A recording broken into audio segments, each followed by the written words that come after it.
हमने और आपने बात ध्यान रखनी है, जो काशीराम साहब कहते थे, काशीराम साहब ये कहते थे कि विरोधी दुश्मन का काम है कि वो हमें गुमराह करेगा। जब वो हमें गुमराह करेगा तो हमारा भी काम है कि उसका काम है ना गुमराह करना, और हमारा काम है ना गुमराह होना, ना अपने लोगों को गुमराह होने देना। अगर हम उनकी बातों में आ गए तो वही होगा जो 2012 से पहले हुआ कि लोकसभा में प्रमोशन में रिजर्वेशन का बिल फटेगा और दलित आदिवासी समाज के कर्मचारी अधिकारियों के अधिकारों पे हमला होगा। प्यारे साथियों, ये दल उस दिन का है जब एक बाबा ये कह रहा था कि मरे मुलायम काशीराम प्रेम से बोलो। ये कहां थे उस दिन? अगर ये वास्तविकता में माननीय काशीराम साहब और मुलायम सिंह जी को भी दिल से मानते तो ये उस दिन सड़कों पे आके आंदोलन करते कि हमारे महापुरुषों का अपमान नहीं चाहेंगे। अकेला चंद्रशेखर खड़ा था जिसने उस बाबा को कहा कि हैसियत में रहना, अगर हमारे महापुरुषों पर टिप्पणी करोगे तो ऐसा इलाज किया जाएगा कि भागने की जगह भी नहीं मिलेगी। अकेला चंद्रशेखर था इस बात को। इसलिए मैं आपसे कह रहा हूं प्यारे साथियों, साहब काशीराम साहब कहते थे कि मुर्दा लोग मिशन नहीं चलाते और जिंदा लोग मिशन को रुकने नहीं देते। इसलिए मैं आपसे कहना चाहता हूं, आज मेरे साथ आपको संकल्प लेना है, क्योंकि काशीराम साहब ने कहा था जिस समाज की गैर राजनीतिक जड़ें मजबूत नहीं होती उसकी राजनीति भी कामयाब नहीं होती। हमें अपनी सामाजिक जड़ें मजबूत करनी है, हमें बहुजन समाज में भाईचारा पैदा करना है और राजनीतिक शक्ति हासिल करनी है। और जिस दिन राजनीतिक शक्ति हमारे पास होगी फिर हम पे जुर्म जाते हैं अत्याचार कोई नहीं कर पाएगा। प्यारे साथियों, ये लड़ाई राजपाट की है। हमारा राजपाट मुट्ठी में लोगों ने छीना हुआ है, हमें राजपाट वापस लेना है। तो राजपाट की लड़ाई को हमें किसी की मेहरबानी पर नहीं, ये राजपाट किसी की मेहरबानी पर नहीं मिलेगा, ये अपील करने से भी नहीं मिलेगा। इसके लिए हमें शक्ति बनानी होगी और शक्ति बनाकर ही हम राजपाट ले पाएंगे। और जब राजपाट ले लेंगे तो याद रखो मेरी बात को, जिस दिन राजपाट होगा उसी दिन महापुरुषों का अधूरा सपना भी भारत में पूरा होने का काम होगा। प्यारे साथियों, अभी 2 दिन पहले आपने देखा होगा लोकसभा में आदरणीय वित्त मंत्री जी निर्मला सीतारमण जी ने जब मेरी लोकसभा के उठाए सवालों पर जवाब दिया तो उन्होंने मेरे बारे में कुछ टिप्पणी की। हालांकि वो टिप्पणी आपके संघर्ष को सम्मान देने की टिप्पणी थी, कोई क्रिटिसाइज करने की टिप्पणी नहीं थी, क्योंकि वो बड़ी हैं, मेरी मां के उम्र के बराबर हैं। बड़े सम्मान से मैं उनको ये कहना चाहता हूं कि उनके कहने के बाद मैंने महात्मा विदुर को पढ़ने का काम किया। महात्मा विदुर को मैंने पढ़ने का काम किया तो महात्मा विदुर के कुछ किस्से मुझे मिले। एक किस्सा मैं आपके सामने रखना चाहता हूं कि क्यों मैं महात्मा विदुर नहीं हो सकता। उसका कारण यह है कि एक बार महाकाव्य महाभारत में जब द्रौपदी का चीरहरण हो रहा था, दुर्योधन के इशारे पे दुशासन चीरहरण कर रहे थे, तो पूरी सभा बैठ के तमाशा देख रही थी। अकेले महात्मा विदुर ऐसे व्यक्ति थे, मैं उनके न्याय प्रियता की दाद दूंगा, जिन्होंने विरोध किया और दुर्योधन को चेतावनी दी कि दुर्योधन ये पाप मत करो, ये पाप आपकी राज्य की सत्ता को निष्ठा नाबूद कर देगा। मैं इसलिए मानता हूं कि मैं और महात्मा विदुर में फर्क है, क्योंकि अगर मैं होता बाबा साहब अम्बेडकर का न्याय अगर उस समय होता तो उस सभा में दुशासन की टांग पे टांग धर के चीर देता, लेकिन किसी बहन बेटी मैं चुप होके नहीं बैठता। मेरा जो होता तो होता, लेकिन मैं में दुर्योधन और दुशासन की टांग पे टांग धर के चीर देता, लेकिन मूर्ति का काम नहीं देता। ये फर्क है महात्मा विदुर में और मुझ में। जब मैंने उनको आगे पढ़ा तो मुझे पता लगा कि जब कौरवों और पांडवों में, महाकाव्य में जब मैंने पढ़ा कि कौरवों और पांडवों में जब बंटवारा होने लगा तो महात्मा विदुर ने प्रस्ताव दिया कि पांडवों को 5 गांव दे दो। दुर्योधन ने मना कर दिया, फिर युद्ध हुआ। आज भी ये युद्ध है। मैं भी आपके अधिकारों के लिए सत्ता से लड़ रहा हूं कि मेरे भाइयों को, मेरी माँ को, मेरे बच्चों को, मेरे बुजुर्गों को, इन दलित पिछड़े आदिवासी मुसलमानों को 85% बहुजन समाज के लोगों को अधिकार दे दो। तो ये सरकारें देना नहीं चाहती। आज भी युद्ध होगा। उस समय युद्ध तलवार भालों से होता था, बंदूकों से होता था। आज का युद्ध बटन दबा के होगा, वोट की ताकत पे होगा। ये युद्ध होगा और मैं विश्वास से कहता हूँ 2027 का युद्ध हम लोग बटन दबा के वोट लेके, वोट इकट्ठा करके जीतने का काम करेंगे नहीं करेंगे बताओ? आपके लिए आपको याद होगा अभी यूजीसी पे गाइडलाइन आई। जिस तरह उस सभा में सब लोग चुपचाप बैठे थे, यूजीसी में भी जो आपका नेता बनने का ढोंग करते हैं दलित पिछड़े समाज के नेता, उनमें से एक का मुंह निकला, पूरा मंच यहाँ गवाह है। बहुजन समाज की सब जातियों के लोग बैठे हो। बताओ यूजीसी की गाइडलाइन, जो हमारे पढ़ने वाले बच्चे जिनको हमने खून पसीना लगा के यूनिवर्सिटी में भेजा, उनके साथ जो अन्याय होता है, रोहित की जो हत्या हुई, पायल की जो हत्या हुई, उनकी हत्याओं को रोकने के लिए वो जब गाइडलाइन बनी तो आपके जो तथाकथित नेता अपने आपको जो आज जयंतियां भी मना रहे, बताओ एक के मुंह से आवाज निकली गया। ये भी उस सभा में बैठे उन्हीं नेताओं की तरह है जो द्रौपदी के चीरहरण पे आंख बंद करके बैठे थे। आपको किसके साथ खड़ा होना है, कौन आपकी लड़ाई लड़ सकता है, कौन चंद वोटों पे आपके साथ होने वाले अन्याय पे चुप्पी रख सकता है, इसको आपको समझना पड़ेगा कि लड़ेगा कौन और चुप्पी कौन रखेगा। प्यारे साथियों, एक बात और जानने को मिली कि महात्मा विदुर हस्तिनापुर राज्य के प्रधानमंत्री थे। मैं आज इस मंच से घोषणा करके कहता हूं, वो दिन दूर नहीं है जब आजाद समाज पार्टी के बैनर के तले बहुजन समाज का पहला प्रधानमंत्री, अम्बेडकरवादी प्रधानमंत्री दिल्ली की कुर्सी में बैठेगा। मेरी बात का दिया और जिस दिन ये कार्य होगा उसी दिन माननीय साहब श्री काशीराम जी का अधूरा सपना भी पूरा होने का काम होगा। और ये मेरी और आपकी जिम्मेदारी है कि जिस रेबल ने अपना पूरा जीवन कुर्बान कर दिया, जिस रेबल ने अपने लिए 1 इंच जमीन, 1 रुपया, 1 खाता नहीं बनाया, जिसने रूखे सूखे भूखे पेट इस समाज को जगाने का काम किया, अगर हम उनकी सच्चे अनुयायी हैं, हमारा फर्ज बनता है कि हम माननीय काशीराम साहब के अधूरे सपने को पूरा करें। करना चाहिए नहीं करना चाहिए? दोनों हाथ जोड़े बताओ, करना चाहिए नहीं करना चाहिए? जो लोग इधर खड़े दोनों हाथ जोड़े बताओ, करना चाहिए नहीं करना चाहिए? प्यारे साथियों, उत्तर प्रदेश के हालात खराब। संबल में एक अधिकारी जो है तो जनसेवक, लेकिन भाषा भाजपा नेताओं की बोल रहे हैं। कह रहे हैं अगर ज्यादा लोग मस्जिद में नमाज पढ़ोगे तो कार्रवाई हो जाएगी, मस्जिद से बाहर पैर रख दोगे नमाज पढ़ने के लिए इधर से तो कार्रवाई हो जाएगी। कह रहे हैं कि अगर रील बनाओगे तो रेल बना दूंगा। मैं ये समझता हूँ एक जनसेवक की भाषा ऐसी नहीं होनी चाहिए। जनसेवक का मतलब यह है कि उसको देख के हर गरीब कमजोर के दिल में भाव पैदा हो कि जब तक ये जनसेवक खड़ा है तब तक मेरी तरफ कोई गुंडा हाथ नहीं उठा सकता। लेकिन आज हालात बिगड़ गए हैं।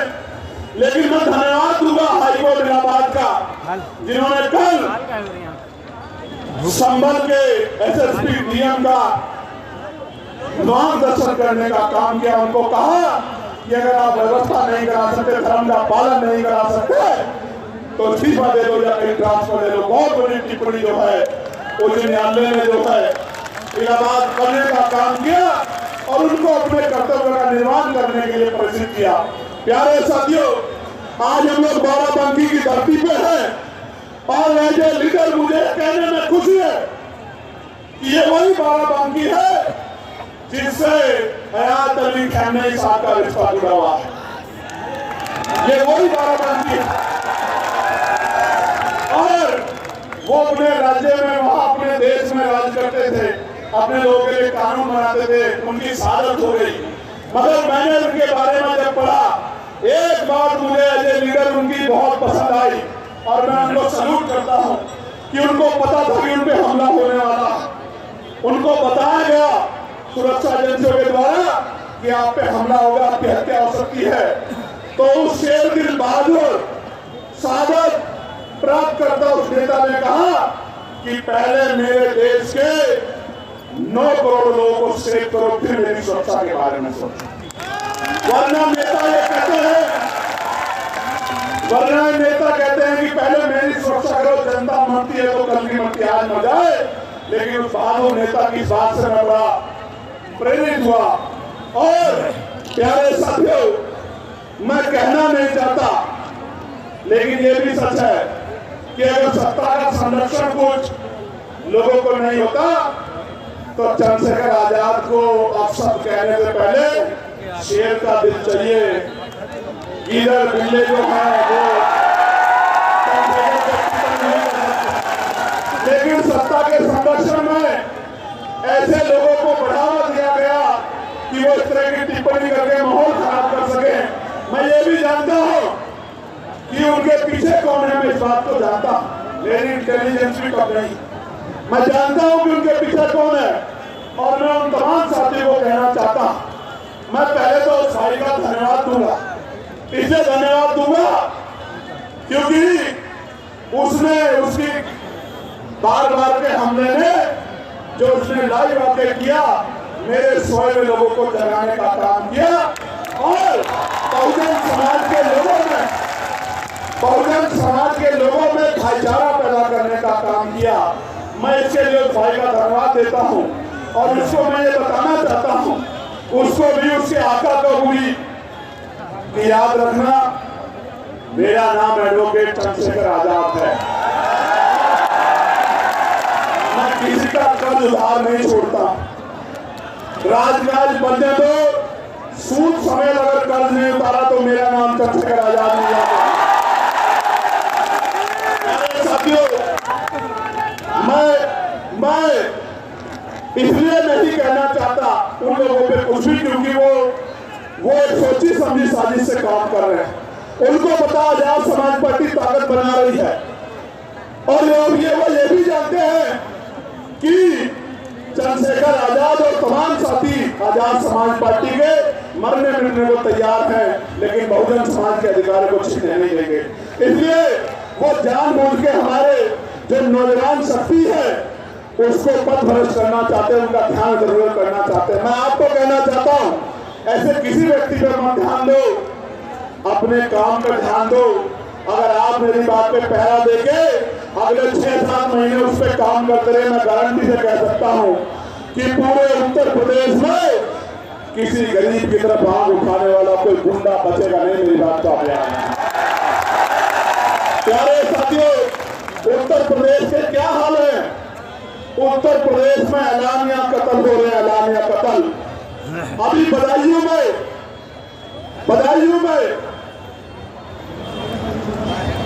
एलानिया कत्ल हुआ। 2 महीने पहले सुनील गुप्ता जी ने एप्लीकेशन दी कि मेरी जान को खतरा, मुझे धमकियां मिल रही, लेकिन उस बात को नजरअंदाज कर दिया गया। तो जाके एक अपराधी ने 2 लोगों की सरेआम हत्या कर दी। ये एलानिया कत्ल उत्तर प्रदेश में हो रहा है और मुख्यमंत्री कहते हैं कानून का राज स्थापित है। मेरी बात पर गौर करना साथियों, संभल में किशोरी के साथ गैंगरेप हुआ कर मैंने ट्वीट किया और मुख्यमंत्री कहते हैं हर चौराहे पे यमराज खड़ा है। लेकिन यमराज जब गुंडे भारतीय जनता पार्टी से जुड़े हुए होते हैं तो यमराज छुट्टी पे चले जाते हैं। प्यारे साथियों, कब साल के माँ को मार दिया गया, बेटी को उठा ले जाया गया और बेटी का चीरहरण मीडिया के माध्यम से हुआ और उस परिवार से जो वादे किए थे वो पूरे नहीं किए। मैं जाऊंगा परिवार से मिलने, वहीं आंदोलन करूंगा जब तक उस परिवार की मांगे पूरी नहीं होगी, मैं नहीं बैठूंगा चैन से। और रामपुर के बिलासपुर में भी एक पुलिस की जवान के द्वारा गोली मार के हत्या कर दी गई थी। उनके साथ भी सरकार ने वादे किए थे, हाथरस के परिवार के साथ भी सरकार ने वादे किए थे, एक भी वादा पूरा नहीं किया। मैं विपक्ष के साथियों को भी कहना चाहता हूं, किसी तरह खामनेई साहब ने बहादुरी दिखाते हुए शहादत कबूल की, आप भी डरो मत, मेरे साथ खड़े हो जाओ। इस भारतीय जनता पार्टी को 2027 में उखाड़ के फेंक देंगे हम लोग उत्तर प्रदेश। आप डरो मत, विपक्ष के साथियों डरो मत, मुकाबला करो। शहादत जिनकी जिनके हिस्से में शहादत आएगी, समाज इनको याद भूलेगा नहीं।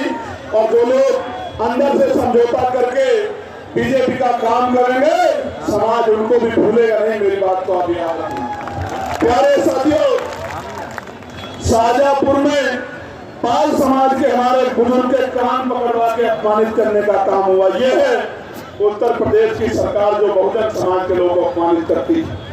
इसलिए बहुत सारी घटनाएं जो मेरी जानकारी में है, भदोही में मामूली से हैंडपंप के विवाद में जयलाल सरोज जो चौकीदार से पेट्रोल डालकर जलाकर मार देते हैं कानून व्यवस्था। फरीदाबाद में नाबालिग दलित युवती को केरोसिन डालकर निर्मम हत्या कर दी गई। कानपुर में दलित बस्ती को जला दिया गया और महिलाओं के साथ मारपीट की गई, अभद्रता की गई। जौनपुर में 8 मार्च को थाना जाफराबाद में यश गौतम की 16 साल के बच्चे की हत्या की गई। जौनपुर के थाना खुटान में राजीव गौतम की हत्या की गई। थाना लाइन बाजार में बस चालक ललई यादव की हत्या कर दी गई। थाना जाफराबाद में प्रेमचंद यादव की जो जन सेवा केंद्र चालक थे, उनकी निर्मम हत्या कर दी गई। प्यारे साथियों, लखनऊ में सूरज गौतम नाम के छोटे से एक युवक की, जिसने सिर्फ होली की बधाई दी थी, उसकी हत्या कर दी गई। मोहम्मद उन्नैन नाम के नाबालिग छात्र की सर पे गोली मार के लखनऊ प्रदेश की राजधानी में हत्या कर दी गई। बालागंज में निषाद समाज की युवती की निर्मम हत्या दुष्कर्म का विरोध करने पे कर दी गई। बाराबंकी में मोहम्मदपुर थाना क्षेत्र से 100 मीटर की दूरी पे निषाद समाज की बच्ची की पेट्रोल डालकर जिंदा जलाकर हत्या का मामला सामने आया। और प्रयागराज में दलित छात्रों के साथ भेदभाव का इतना बड़ा मामला सामने आया। ये सारी बातें इस बात की गवाही देती है कि उत्तर प्रदेश में, और वो छोड़िए, जिस तरह का घटनाक्रम आपने यहाँ देखा कि रोज शरेआम गुंडागर्दी, घुसने नहीं देंगे, पैर तोड़ देंगे। मैं चंबे की चप्पल पहन के आया,